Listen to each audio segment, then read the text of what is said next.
साथ ही अब जो हम प्रश्न इंक्लूड करेंगे वो पहली क्वेरी हम ले रहे हैं अतुल पांडे जी की तरफ से, और ये सवाल इनकी तरफ से जो है ये एजुकेशनल लोन पर है। इन्होंने जानना चाहा है ये एमबीबीएस के लिए अब्रॉड जाना चाहते हैं और उसके लिए इनको एजुकेशनल लोन की रिक्वायरमेंट है। आप मिस्टर पांडे हमें ये बताएं आप एग्जैक्टली अब्रॉड क्यों जाना चाह रहे हैं एग्जैक्टली, और कितना ये जो लोन की रिक्वायरमेंट है वहाँ एडमिशन आपका हो चुका है? इनसे अभी हमारा कॉन्टैक्ट एस्टैब्लिश नहीं हुआ है, लेकिन ये समझो जिस तरह से जाना चाह रहे हैं और जितने लोन की इनको रिक्वायरमेंट है उनका साहब आप इनको कैसे समझाएंगे अगर एमबीबीएस के लिए जहां जा रहे हैं इनकी जो भी रीजंस हैं और वहां पर अगर एडमिशन हो गया है, बाकी सब फॉर्मेलिटीज डन है, ये अब लोन के लिए स्पेसिफिकली अब आगे बढ़ना चाह रहे हैं, तो इसमें ये किस तरह से मूव करेगा? इसमें जो लेंडर्स हैं वो क्या कुछ देखेंगे? मतलब कोलैटरल तो रहेगा ही, लेकिन फिर भी क्या इसमें जॉब प्रोस्पेक्ट्स भी देखे जाएंगे? क्योंकि जनरली हम देखते हैं स्पेशलाइजेशन के लिए लोग बाहर जाते हैं, लेकिन अगर एमबीबीएस के लिए भी आगे मूव करना चाह रहे हैं तो कैसे इनको आप बताएंगे, कैसे इसको लेकर आगे मूव करें? हाँ, तो मेरे ख्याल से ये भी देखा जाएगा। अब पांडे जी से बात नहीं हो पा रही कि कौन से देश में ये कर रहे हैं और वहाँ की जो एमबीबीएस डिग्री है वो क्या यहाँ रिकग्नाइज्ड होगी भारत में,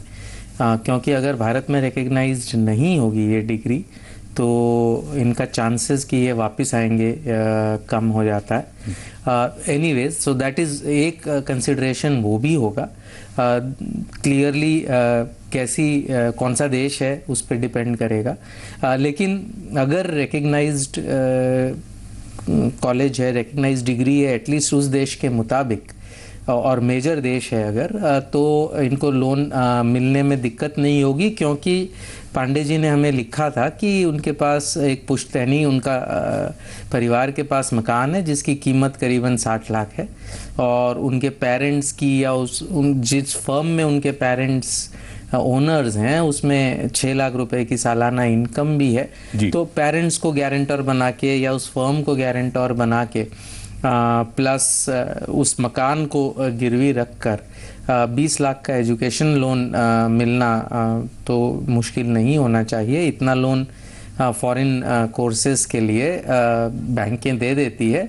जैसे आपने भी कहा और मैंने भी इस सवाल जवाब के शुरुआत में कहा था, कौन से देश में है, क्या वो डिग्री यहाँ रिकग्नाइज्ड है कि नहीं,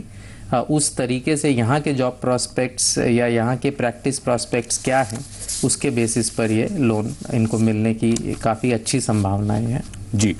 तो अगर आपकी और कुछ डिटेल्स होती तो उसके अकॉर्डिंगली आपसे बात होकर हम आपको और स्पेसिफिकली उसके अकॉर्डिंगली भी राय दे सकती थी, लेकिन समहाउ जो क्वेरी है उस पर एक ओवरऑल आपके समक्ष व्यू रखा गया है कि किस तरह से आपकी जो प्रॉपर्टी इनफैक्ट और जो पेरेंट्स को बोरर बनते हुए आगे मूव कर सकते हैं, लेकिन लेंडर सभी पहलुओं को देखकर आगे बढ़ेंगे। ये कुछ डिटेल्स भी स्क्रीन पर हैं जो एजुकेशनल लोन के रेट्स इस समय मार्केट्स में ऑफर किए जा रहे हैं।